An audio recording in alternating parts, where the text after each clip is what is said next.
Welcome back to Encyclopedia.Zone. My name is Dr. Don Jolly. I am a freelance writer whose work has appeared in Knights of the Dinner Table magazine, on somethingawful.com, and of course I'm the editor-in-chief of Encyclopedia.Zone, the internet's premier home for literary shitposting. And it's been a hell of a week. Everybody's freaking out. I mean, obviously I don't need to tell you what the news is. In response to it, the Fed just pumped $1.5 trillion into the stock market, which gave it a momentary uptick, but stocks are in free fall. It's the worst performance of the market since Black Monday in the 80s. Massive instability. We had two statements by the two presidential candidates on the Democratic side, plus Tulsi Gabbard probably made a statement, but how the hell would you know? They're not going to show it on CNN. Last night, obviously, the president addressed the issue. He did a terrible job. I mean, this Trump guy, this orange man, oh my God, he's such a fucking disaster. This is a dark time for America. This is a dark time for the world. Italy's on lockdown. People aren't allowed to leave their houses. People just don't know how to react to the terrible fact of this news. You know, it's been bubbling up for a while. At first, I refused to believe it, or I minimized it. I said, surely they're going to get this under control. Certainly, this is something that's gonna work itself out. But they fucking did it. Low tax banned Fiat. Now Fiat's an offsite. You know, no more Yad. It's the end of an era. And nobody knows what to do with themselves. We're all fucking concerned, and there's a tenor in the air, a tremble, and a fear about the end of the world.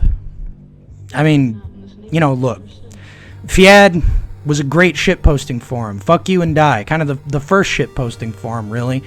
So many classic memes, classic bits, classic posters. Deg. Where's he going to go? Where am I going to get my Deg posts? I don't know.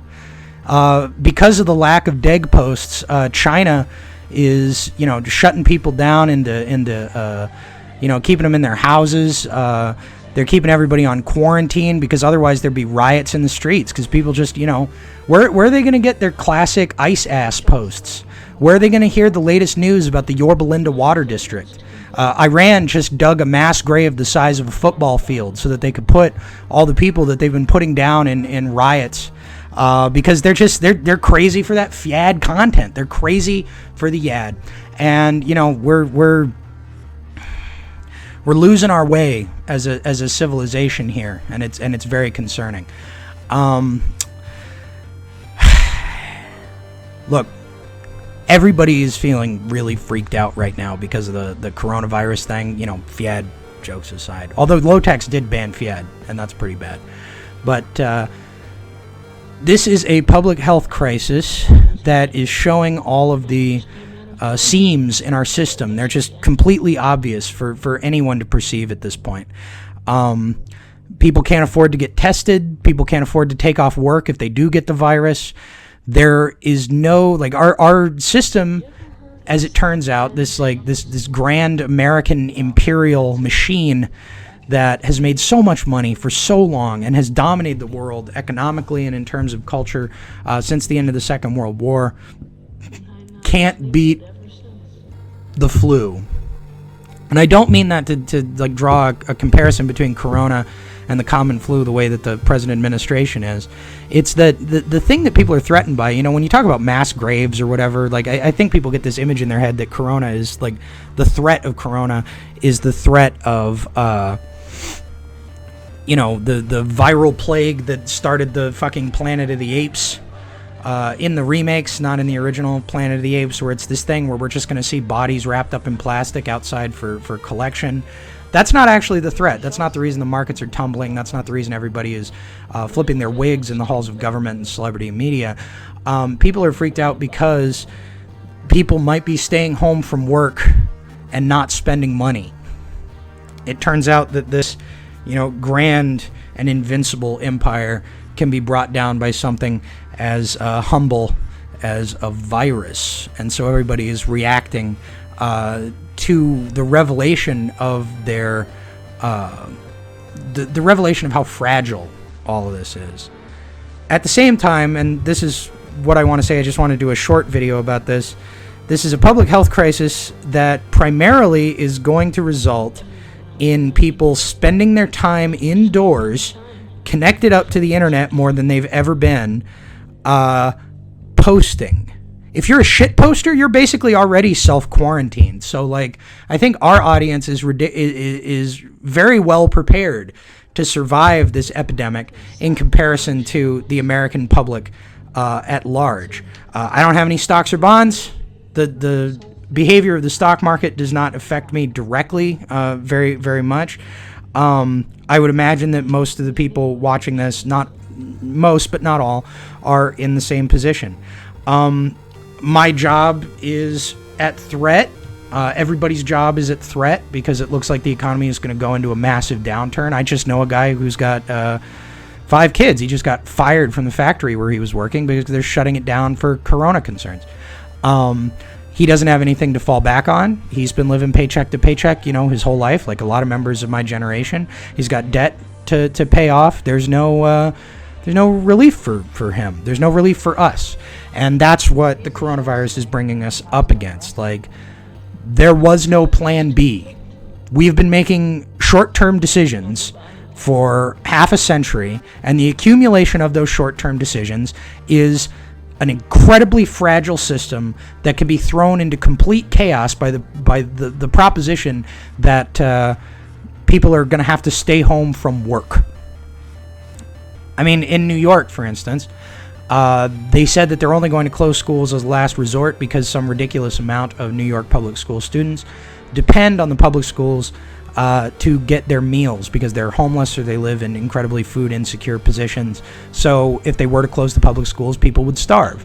This is evidence of an extremely easy to defeat system. This is not a strong mechanism that we have constructed here, where it's just this series of hodgepodge, machines held together with Band-Aids and gum, and it all flies apart at the smallest little nudge.